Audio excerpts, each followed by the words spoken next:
I cradled the phone against my ear, Grady's voice sending shockwaves through me. What do you mean we need a family intervention? Look, Nyla, it's nothing to worry about. Just some financial matters that require us to make a few adjustments, he said, his tone too casual for my liking. Adjustments like what exactly? I pressed, my heart pounding. We'd only been married a year, and money troubles were never mentioned. I'd rather discuss it in person tonight. Don't stress over it. But how could I not? After we hung up, a nagging suspicion took root. Grady had been acting strange lately, working late, dodging questions about his job. I tried to brush it off, but something felt off. That evening, I feigned nonchalance as Grady arrived home, not wanting to set him on edge. Over dinner, I brought up the money issues, and he reluctantly admitted to racking up debt from some unwise investments. My stomach twisted as he suggested dipping into my savings, the nest egg I'd built over years of hard work. We're married now, Nyla.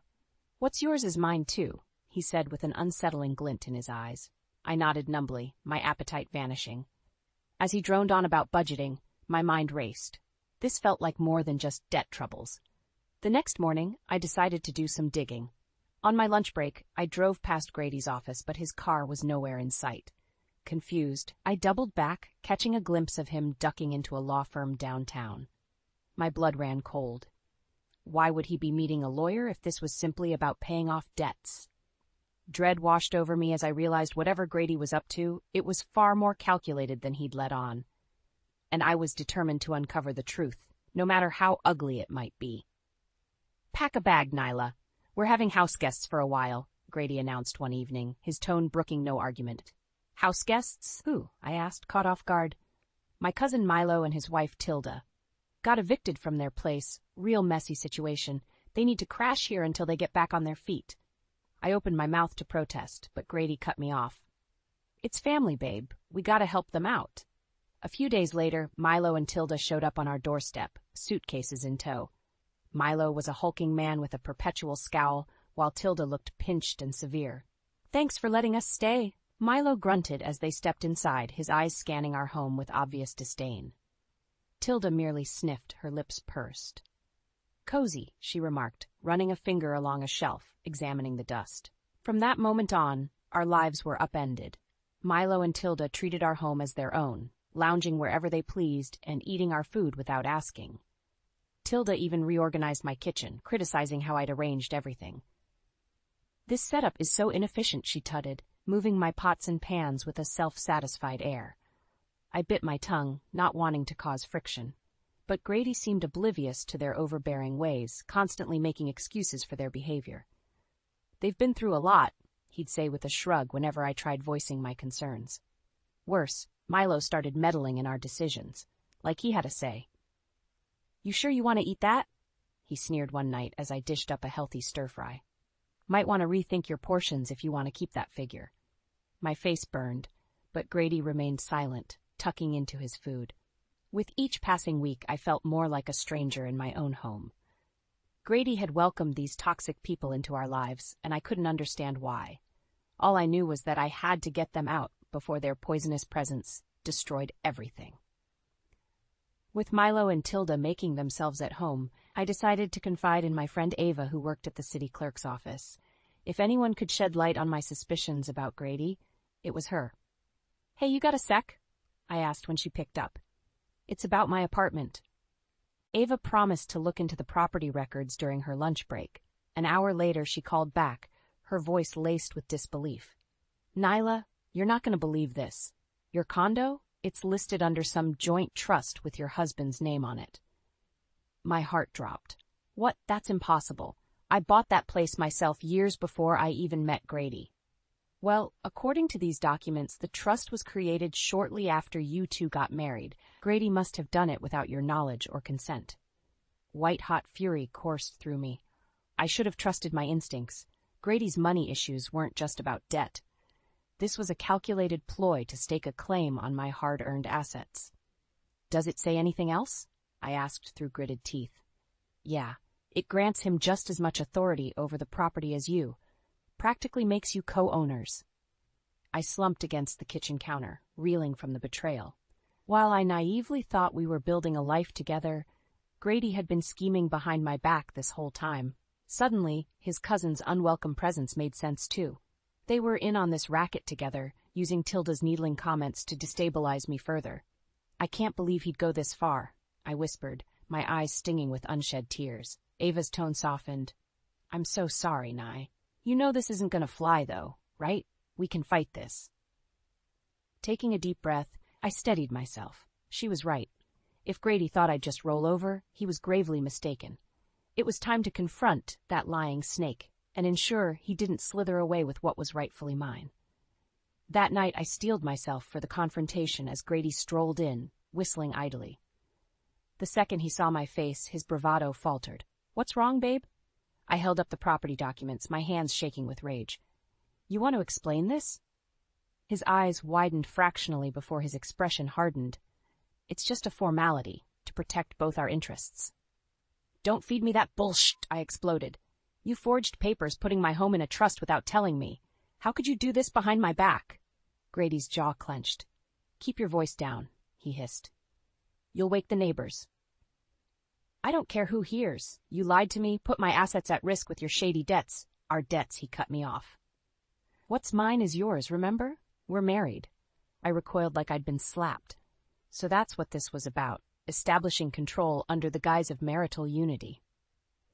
"You make it sound so noble," I spat, "but I see you for what you really are, a leech trying to steal what's mine." Grady's control finally snapped. Lunging forward, he gripped my shoulders so tightly I cried out in pain. "Listen here, you ungrateful," he snarled, his face just inches from mine. "You think you can take everything and shut me out? Keep dreaming. I'll drag you through court until you don't have a penny left." His volatile temper, once so carefully concealed, was finally laid bare. Through the fear, a cold clarity washed over me. There was no reasoning with this monster. He'd do whatever it took to get his way. But I wasn't going down without a vicious fight. Lifting my chin defiantly, I met his glare head-on. "Then let's settle this like civilized people, in court," I said, proud that my voice didn't waver, and may the party with actual integrity win. After my explosive showdown with Grady, I felt utterly alone. His true colors were finally exposed, and with Milo and Tilda firmly on his side, I had no allies, no one to turn to for advice or support as I braced for the legal war he promised. That's when Mrs. Rosalie, my elderly neighbor, reached out. "I couldn't help but overhear that dreadful argument," she said after inviting me over for tea. "That horrible man is trying to take advantage of you, isn't he?" I nodded mutely, grateful for her kindness, yet too embarrassed to share all the sordid details. But Mrs. Rosalie simply patted my hand. "Well, we can't have that. You know, I used to practice family law back in my day."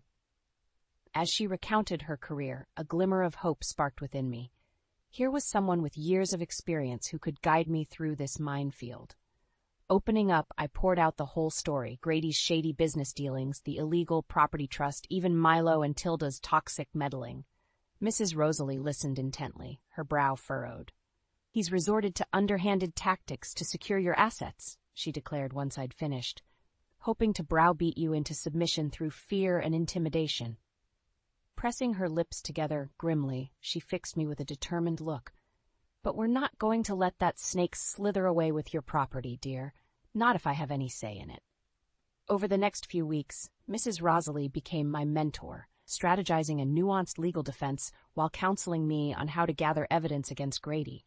We pored over documents late into the night, her sharp mind dissecting every loophole he'd try exploiting. "Make no mistake, this won't be easy," she warned. "He'll throw everything at you, accusations, manipulation, histrionics. You must stay strong." I gave her a resolute nod. "Don't worry, I'm done being a doormat. It's time Grady learned you don't con a con." With Mrs. Rosalie's guidance, I decided to take our battle to the next level. If Grady and his conniving cousin were so hungry for money, I'd dangle the perfect bait to expose their true greedy natures. "We need to plant some false evidence that I'm about to inherit a substantial sum," I told Mrs. Rosalie one afternoon as we strategized. "Something enticing enough to make them show their real intentions."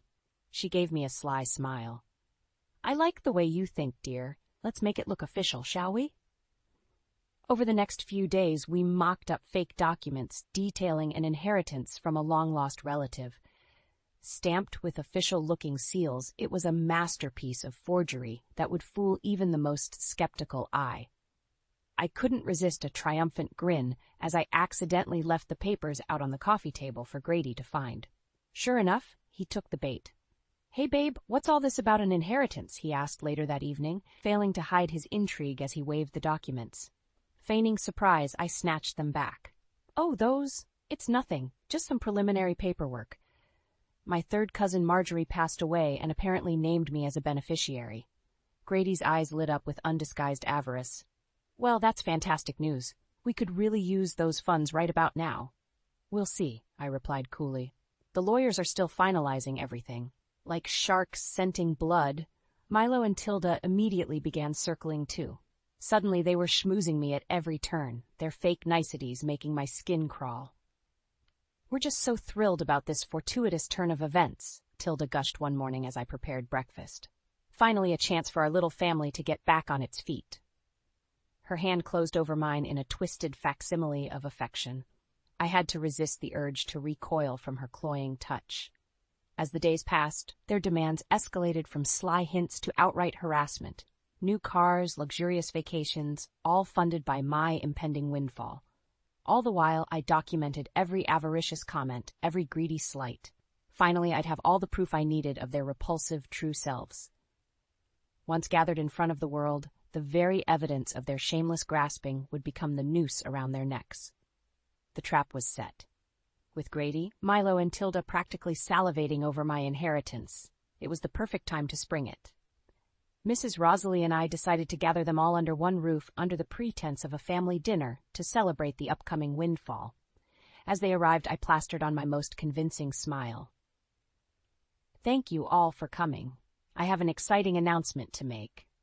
Grady beamed, no doubt envisioning the luxurious spoils he'd be showering himself with soon. Milo and Tilda looked equally smug, like a pair of bloated ticks about to gorge themselves. Taking a deep breath, I let the silence build before delivering my lines with precise theatricality. "After reviewing all the documentation, I regret to inform you that there was a clerical error. I will not be receiving any inheritance after all." Their faces froze in comical disbelief. Grady's jaw went slack, while Milo's eyes bulged with outrage. "What is this? Some kind of joke?" he sputtered. "You can't string us along like that." "Oh, but I can," I said coolly. "In fact, that's exactly what I did. An elaborate ruse to expose your true greedy parasitic nature." Tilda's shrill voice cut through the tension. "How dare you accuse us? We're family. We only want what's best." "Save your lies," I cut her off. "I have reams of evidence documenting every avaricious comment, every underhanded scheme you snakes cooked up over those weeks." With a dramatic flourish, I produced the files Mrs. Rosalie and I had meticulously compiled, printed transcripts of recorded conversations, ledgers detailing their outrageous spending demands. As I laid it all out, Grady's mask of civility finally shattered. His face contorted with rage, and he knocked over a chair as he surged to his feet. "You devious little after everything I've done for you? You mean stealing my home out from under me?" I countered, holding up the property documents I'd uncovered weeks ago. His eyes went wide with shock that I knew the truth. In that moment, I could see the fight slowly leaving him as Mrs. Rosalie cleared her throat meaningfully. "I'd watch your next words carefully if I were you," she warned, a steely glint in her eyes. "My dear friend has assembled quite the ironclad legal case against you and your accomplices." Grady looked around wildly, taking in the damning evidence, the hard set of my jaw. Finally, his shoulders slumped in defeat, and he simply shook his head. With a cry of outraged denial, Tilda grabbed her husband's arm, and they stormed out, leaving Grady to stare at me with a potent mix of hatred and shame.